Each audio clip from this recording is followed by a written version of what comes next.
خوش آمدید۔ آج ہم ایک بہت ہی دلچسپ کتاب دا ملینئر نیکسٹ ڈور جو تھامس جے سٹینلے اور ولیم ڈی ڈینکو نے لکھی تھی، اس کے خلاصے کا تفصیلی جائزہ لے رہے ہیں۔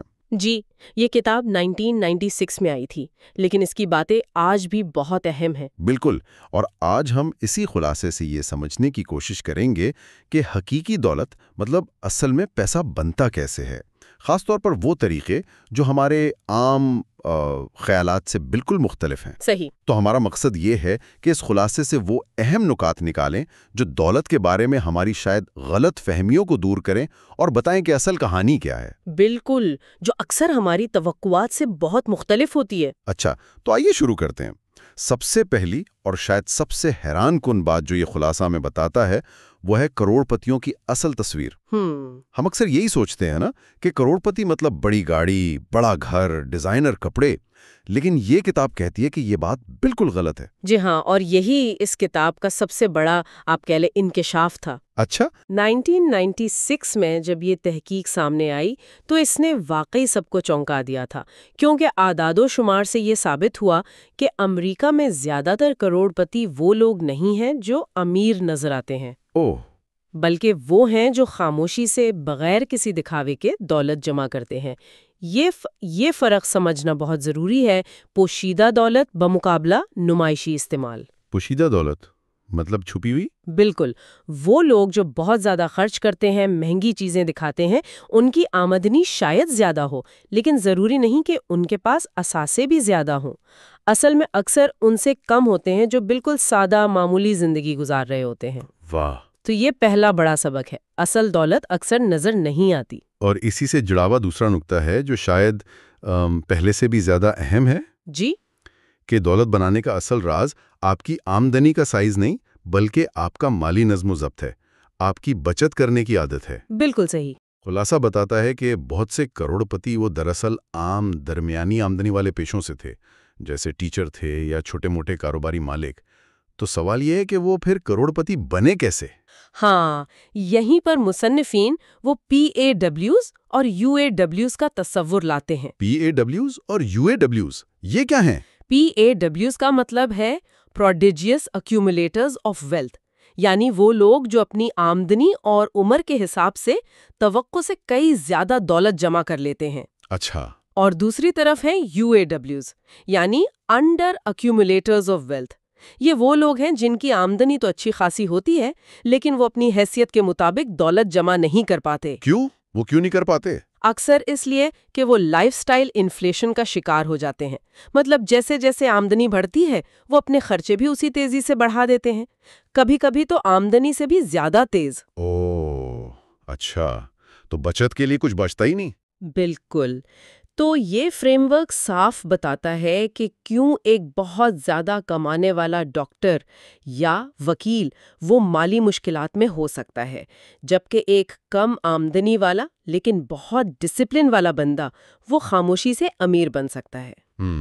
تو اصل کھیل آمدنی کا نہیں ہے، اصل کھیل یہ ہے کہ آپ اپنی کمائی کا کتنا حصہ بچاتے ہیں اور اسے انویسٹ کرتے ہیں۔ یہ بات تو واقعی سوچنے والی ہے۔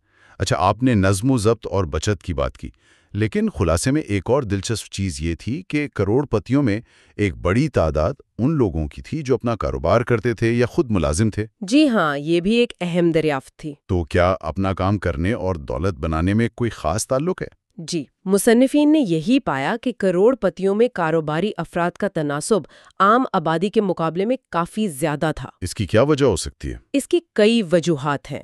دیکھیں، جب آپ اپنا کاروبار چلاتے ہیں تو آپ کی کمائی کی کوئی اوپر کی حد نہیں ہوتی جیسے نوکری میں ہوتی ہے نا؟ صحیح۔ پر زیادہ کنٹرول رکھتے ہیں، آپ منافع کو واپس کاروبار میں لگا کر اسے اور بڑھا سکتی ہیں۔ اور کاروبار خود بھی تو ایک اثاثہ بن جاتا ہے۔ بالکل، یہ بہت اہم نکتہ ہے۔ آپ کا کاروبار خود ایک قیمتی اثاثہ بن جاتا ہے جسے آپ بعد میں بیچ سکتے ہیں۔ ایک تنخواہ دار ملازم کی آمدنی محدود ہوتی ہے اور وہ کمپنی کا مالک نہیں ہوتا۔ تو اپنا کاروبار کرنا زیادہ طاقتور راستہ ہو سکتا ہے دولت بنانے کا؟ ہو سکتا ہے، لیکن یہ بھی یاد رکھنا چاہیے کہ اس میں خطرہ بھی زیادہ ہے اور محنت بھی بہت زیادہ لگتی ہے۔ ٹھیک ہے، تو یہ لوگ جو اتنی محنت سے خاموشی سے دولت بنا رہے ہیں، ان کی ترجیحات، ان کی ویلیوز بھی مختلف ہوں گی۔ یقیناً۔ خلاصے میں یہی کہا گیا ہے کہ یہ کروڑپتی وہ سماجی حیثیت کی علامتیں جیسے مہنگی گاڑیاں، گھڑیاں، ان چیزوں کے بجائے مالی آزادی اور تحفظ کو زیادہ اہمیت دیتے ہیں۔ یہ بات شاید کچھ لوگوں کو عجیب لگے۔ بالکل لگ سکتی ہے، کیونکہ ہمارا معاشرہ تو اکثر کامیابی کو باہر کی چیزوں سے ہی ناپتا ہے نا؟ جی۔ لیکن اس کتاب کے مطابق جو حقیقی دولت مند لوگ ہیں ان کی سوچ لمبی مدت کی ہوتی ہے۔ ان کے لیے امیر دکھائی دینے سے کہیں زیادہ ضروری ہے امیر ہونا۔ امیر ہونا، اس کا کیا مطلب ہے ان کے لیے؟ اس کا مطلب ہے مالی آزادی، یعنی آپ اپنی زندگی اپنی مرضی سے اپنی شرائط پر گزار سکیں۔ آپ کو یہ ڈر نہ ہو کہ نوکری چلی گئی تو کیا ہوگا۔ آپ معاشی مشکلات کا مقابلہ بہتر طریقے سے کر سکتے ہیں۔ آپ اپنے وقت کے مالک ہوتے ہیں۔ یہ تو بہت بڑی بات ہے۔ جی ہاں، یہ جو ذہنی سکون ہے، یہ جو خود مختاری ہے، یہ کسی بھی مہنگی چیز سے ملنے والی وقتی تعریف سے کہیں بہتر ہے۔ وہ سمجھتے ہیں کہ اصل لگژری دولت نہیں، آزادی ہے۔ آزادی، بہت خوب۔ اچھا، کتاب میں ایک اور تصور بھی تھا جسے معاشی بیرونی مریضوں کی دیکھ بھال کہا گیا، اکنامک آؤٹ پیشنٹ کیئر یا EOC۔ ہاں، EOC۔ یہ اصطلاح ان والدین کے لیے استعمال ہوئی ہے جو اپنے بالغ بچوں کی، مطلب جو اب خود کمانے کے قابل ہیں، ان کی مسلسل مالی مدد کرتے رہتے ہیں۔ خلاصہ اس بارے میں کچھ خبردار کرتا ہے۔ یہ تھوڑا حساس موضوع ہے۔ ہاں، یہ واقعی ایک نازک معاملہ ہے۔ مصنفین کا جو بنیادی نقطہ ہے نا، وہ یہ ہے کہ جب والدین اپنے بالغ بچوں کو ضرورت سے زیادہ اور بغیر کسی واضح مقصد کے مسلسل پیسے دیتے رہتے ہیں تو وہ انجانے میں انہیں مالی طور پر خود مختار بننے سے روک رہے ہوتے ہیں۔ اچھا، وہ کیسے؟ دیکھیں، اگر بچوں کو پتا ہو کہ ان کی ہر مالی ضرورت پوری ہو جائے گی یا ان کی ہر غلطی کا ازالہ والدین کر دیں گے تو ان میں خود کمانے کی، محنت کرنے کی، بجٹ بنانے کی اور پیسے کی ذمہ داری سیکھنے کی جو تحریک ہے وہ کم ہو سکتی ہے۔ یہ تو منطقی بات لگتی ہے۔ اس سے وہ لمبے عرصے میں مالی طور پر کمزور رہ سکتے ہیں۔ تو یہ واقعی ایک چیلنج ہے والدین کے لیے کہ وہ مدد کرنے اور بچوں میں خود انحصاری پیدا کرنے کے درمیان وہ صحیح توازن کیسے قائم کریں۔ یہ سوال آج بھی بہت سے خاندانوں کے لیے بہت اہم ہے۔ بالکل۔ اب اگر ہم خود کتاب کے انداز پر بات کریں اور یہ کہ اسے کیسا رسپانس ملا، تو خلاصے میں کیا کہا گیا ہے؟ یہ تحقیق پر مبنی ہے، کافی ڈیٹا اور کیس سٹڈیز ہیں۔ جی۔ زبان آسان ہے، لیکن ایک تنقید یہ بھی ہے کہ کچھ باتیں بار بار دہرائی گئی ہیں۔ ہاں، یہ بات کچھ لوگوں نے کہی ہے، کتاب کا انداز تحقیقی ضرور ہے، لیکن یہ عام پڑھنے والے کے لیے لکھی گئی ہے۔ تکرار کا جو عنصر ہے وہ شاید مصنفین نے جان بوجھ کر رکھا ہو تاکہ ان کے جو کلیدی پیغام ہیں وہ ذہن نشین ہو جائیں۔ ہو سکتا ہے۔ جہاں تک اس کی قبولیت اور اثر کی بات ہے تو دی ملینئر نیکسٹ ڈور بلا شبہ پرسنل فنانس کی دنیا میں کلاسک کتاب مانی جاتی ہے۔ اس نے لاکھوں لوگوں کی سوچ بدلی ہے کہ دولت کیسے بنتی ہے اور اصل کروڑ پتی ہوتے کون ہیں۔ آج بھی اس کا حوالہ دیا جاتا ہے؟ اوہ بالکل، آج بھی مالیاتی مشیر، بلاگرز، عام لوگ سب اس کا حوالہ دیتے ہیں۔ اس کی خوبیاں تو واضح ہیں۔ یہ دولت کے بارے میں جو عام غلط فہمیاں ہیں ان کو توڑتی ہیں۔ یہ عملی اصول سکھاتی ہے، جیسے اپنی آمدنی سے کم خرچ کرو، مستقل سرمایہ کاری کرو، اور سب سے بڑھ کر یہ مالی کامیابی کے لیے رویے کی اہمیت پر زور دیتی ہے۔ نظم و ضبط، کفایت شعاری، لمبی مدت کی سوچ، یہ چیزیں بہت اہم ہیں۔ لیکن اس کی کچھ کمزوریاں بھی ہوں گی؟ جی بالکل ہیں۔ جیسا کہ آپ نے کہا، تحقیق زیادہ تر 1980 اور 90 کی دہائی کے امریکی ڈیٹا پر ہے، تو آج کی دنیا کے لیے یا دوسرے ملکوں کے لیے اس کی ہر بات شاید پوری طرح سے لاگو نہ ہو۔ ٹھیک ہے۔ یہ سرمایہ کاری کی کوئی خاص حکمت عملی نہیں بتاتی، بلکہ زیادہ تر رویے اور عادات پر فوکس کرتی ہے، اور ہاں، یہ امریکی معاشرے پر زیادہ مرکوز ہے۔ صحیح۔ تو ان تمام باتوں کو ذہن میں رکھتے ہوئے خلاصے کے مطابق یہ کتاب کن لوگوں کے لیے سب سے زیادہ فائدہ مند ہو سکتی ہے؟